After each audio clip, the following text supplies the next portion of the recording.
Olá, estudantes da terceira série. Nesse vídeo vamos falar da segunda lei de Mendel dentro da genética. Vamos lá, gente, olha só, relembrando alguns conceitos.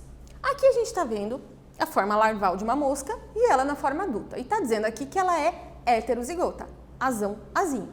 É importante saber que o genótipo não muda. Então ela alterou todo o formato do corpo dela, mas o genótipo é o mesmo, não se altera. O que alterou aqui foi o fenótipo. Outros conceitos importantes, olha só.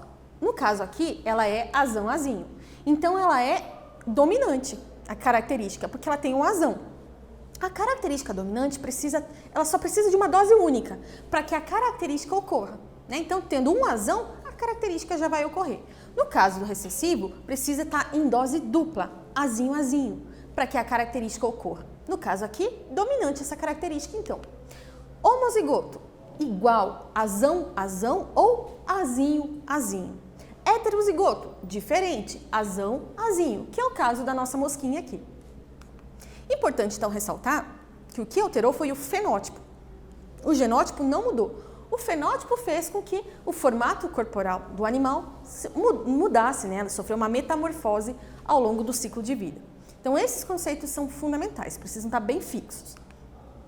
Aqui ainda, quando a gente fala, né, do cruzamento, a gente está juntando um espermatozoide e um óvulo, por exemplo.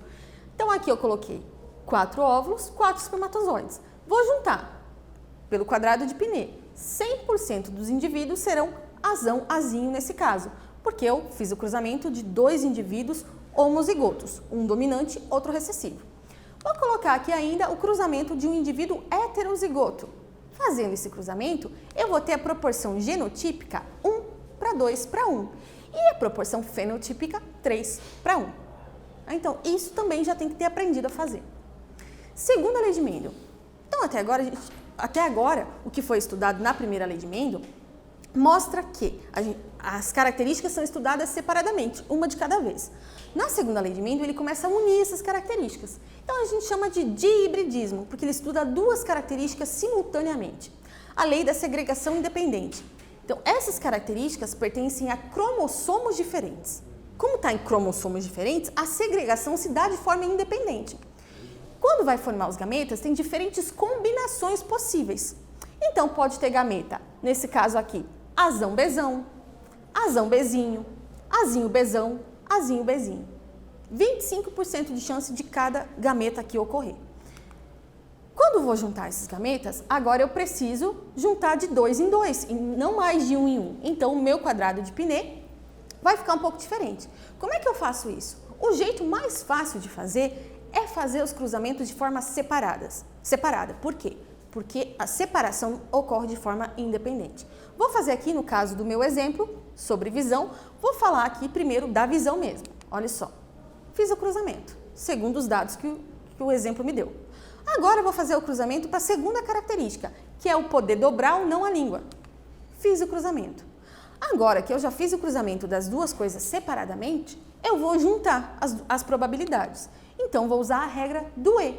Então, dependendo do que o exercício está te pedindo, você vai colocar aqui a porcentagem, por exemplo, de quem é míope, bezinho, e a porcentagem de quem consegue dobrar a língua. E você vai multiplicar as 2 probabilidades. E sempre vai dar a proporção 9:3:1.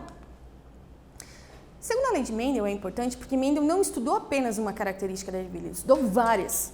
E aqui a gente está mostrando como é que a gente estuda essas características de 2 em 2. Então, segunda lei de Mendel é importante por conta disso. Acaba, então, agrupando características fenotípicas diferentes. Por exemplo, a cor da ervilha com a textura da ervilha. Então, ervilha verde, ervilha amarela, ervilha lisa, ervilha rugosa. Então, vai juntando essas características e estudando elas de forma, simultânea. Então, nesse vídeo, nós falamos um pouco da segunda lei de Mendel. Espero que você tenha gostado. Até breve!